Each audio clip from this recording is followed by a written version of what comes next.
प्यार में 7 जन्मों तक साथ निभाने के बाद जब एक पति ने बेवफाई की, तब पत्नी खुद शादी का जोड़ा पहनकर अपने पति के घर रहने चली गई।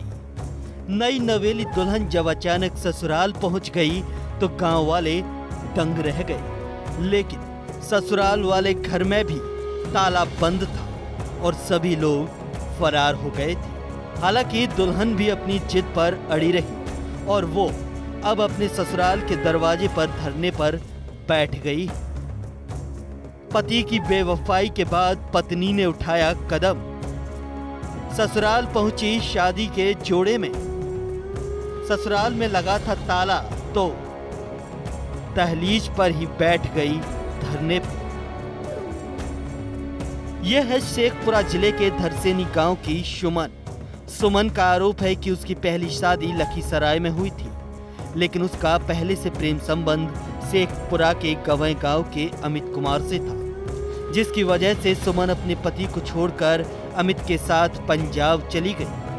पंजाब में ही उसने अमित से कोर्ट मैरिज भी कर ली और उसी के साथ रहने लगी। इसी बीच अमित की नौकरी शेखपुरा में लग गई और वो सुमन को लेकर शेखपुरा आ गया। सुमन हर बार ससुराल जाने की जिद करती तो उसे अमित ये कहकर टाल देता था कि उसकी बहन की शादी हो जाएगी, तब वो विधिवत समाज में जाकर शादी कर लेगा और फिर उसे अपने घर ले जाएगा। शादी हुई है तो वो हमें रखना नहीं चाहते हैं। शादी का 2 साल हो गई और वो बोलते हैं, पहले बोलते थे कि हम रखेंगे, बहुत जगह घुमाने उमाने के लिए भी ले गए। अब वो रखना नहीं चाहते हैं। पहले मैं मतलब कि होटल में भी ले जाते थे, फिर मैं अपनी मौसी के पास रहती थी, वहाँ भी वो आते जाते थे, खर्चा उर्चा भी देते थे और बोलते थे कि हमारी बहन की शादी होगी तब हम तुम्हें ले जाएंगे, 6 महीना के अंदर हमारी बहन की शादी हो जाएगी। लेकिन आज तक मैं आशा पर रही, नहीं उनकी शादी हुई। अब वो बातचीत भी हमसे करना छोड़ दिए। अब पहले उनकी मम्मी पापा भी राजी थे हमें ले आने के लिए, अब कोई राजी नहीं तो लड़का नहीं तो उनकी मम्मी पापा कोई हमें ले जाना नहीं चाहते हैं। बोलते हैं तुम मर जाओ लेकिन हम तुमको नहीं लाएंगे, तुम कोर्ट कचहरी देखो, हम फांसी पर चढ़ेंगे, जहर खा लेंगे, लेकिन तुमको हम नहीं रखेंगे। अब शादी कैसे हुआ था? Court marriage? जी। कब हुआ था? जी 2015 में। कहाँ हुआ? जी पंजाब में, चंडीगढ़। अब क्या कहते हैं?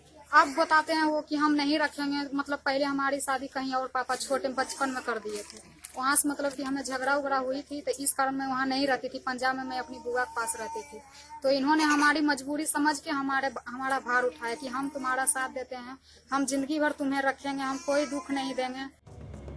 लेकिन एक दिन अचानक अमित सुमन को छोड़कर भाग गया। तब सुमन अपने आप ससुराल पहुंच गई। सुमन को देख उसके ससुराल वाले घर बंद कर फरार हो गए, लेकिन सुमन भी अपनी जिद पर अड़ी रही।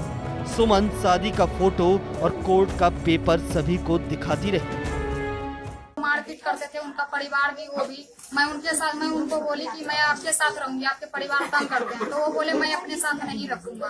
तो फिर वो दिल्ली में रहते थे, मैं जबरदस्ती उनके साथ दिल्ली गई तो मतलब कि बोलते थे ठीक है दिल्ली तो तुम आ गई लेकिन तुम्हें हम बर्बाद कर देंगे। वही 12 बजे रात में लाते थे 2-4 बंदे को। उसके बाद में बहुत कुछ मजाक उड़ाते थे, बहुत कुछ बोलते थे भी, बहुत कुछ करवाना भी चाहते थे, लेकिन मैं वहाँ से भाग गई। वहाँ में रहना नहीं चाहिए।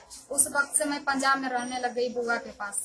उसके बाद उन्हीं के लगभग में ये है, मतलब रिलेशन में रहे या जो भी रहे, जान पहचान पहले से थी, हमारे बारे में भी उनके बारे में भी। फिर इन्होंने हमें बोले कि तुम मजबूर हो, अब तुम्हारा कोई सहारा नहीं है, तुम कितना दिन ऐसे रहोगी, शादी तो करना ही होगा, हम तुमसे शादी करेंगे, हम तुम्हारा साथ देंगे, जिंदगी भर रखेंगे। ये कहकर हमसे शादी इन्होंने कोर्ट में कर ली है। इस संबंध में गवई पंचायत के सरपंच का कहना है कि पहले तो उन्होंने लड़की को काफी समझाने की कोशिश की, लेकिन जब वो मानने को तैयार नहीं हुई तब उन्होंने इसकी जानकारी महिला हेल्पलाइन को दी। सुमन को महिला हेल्पलाइन में भेज दिया गया है। कह रहे हैं कि हम अमित कुमार से शादी किए हैं, ये कागज उगज दिखा रहे हैं। तो फिर ये आया, यहाँ पर बहुत सा भीड़ लगा हुआ था, तब पहुँचे कि देखे क्या बात है भाई, तो देखे कि ऐसी बात है, लोग वहाँ पर खड़ा है, कोई कुछ बोल रहा है, कोई कुछ बोल रहा है। इनको ज़्यादा परेशानी देखे थे वहाँ पर। क्या है, क्या कोर्ट मैरिज किया है लोग? हाँ, कोर्ट में कागज है, इनका ब्याह का, दोनों का फोटो भी है, तभी भी हम देख रहे हैं, अभी देख सकते हैं। क्या पहल क्या कह रहे हैं आप पहल क्या कर रहे हैं? अरे कोर्ट का चीज़ है, कोर्ट जाने, हम इसमें क्या करेंगे। आप क्या क्या समझा रहे हैं दोनों? इनको तो हम समझा रहे हैं, गांव को भी समझा रहे हैं कि ऐसा नहीं हो, गांव में मिलजुल के इसको बैठ करके संविधान कर लें, इनका भी परिवार बुला लें, उनको भी बुला लें, अगर रखना है या नहीं रखना हो तो समाज के बीच में हो।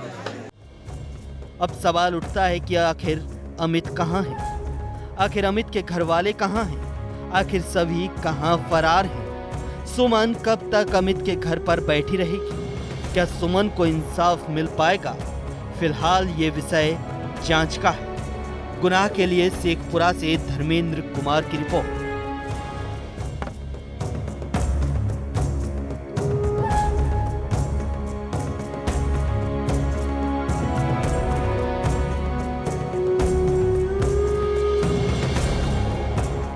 आप हमारे चैनल को YouTube पर सब्सक्राइब कर सकते हैं न्यूज इंडिया निम्स पर।